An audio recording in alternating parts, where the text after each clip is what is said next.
Добрый день! 12 августа нас ждет солнечное затмение.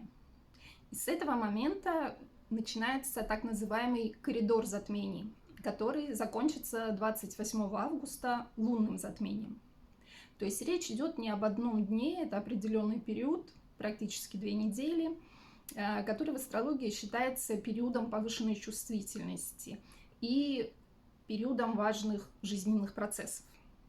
Солнечное затмение связано с чем-то новым, с новым началом, с новым импульсом, с возможностью открыть какую-то новую страницу в жизни.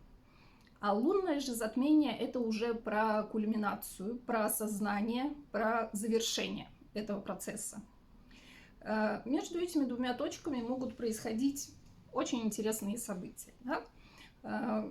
Могут появляться новые идеи, могут появляться какие-то решения.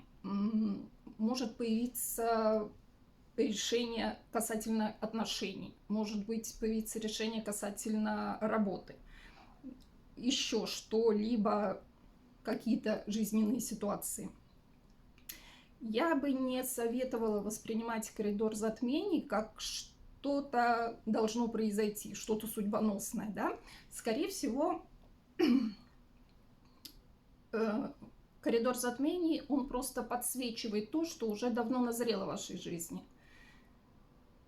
И поэтому я бы просто порекомендовала в этот период быть внимательным.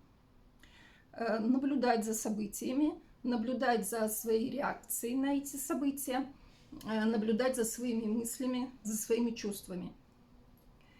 И не торопиться ни в коем случае принимать какие-либо решения. Лучше чуть-чуть подождать, отложить.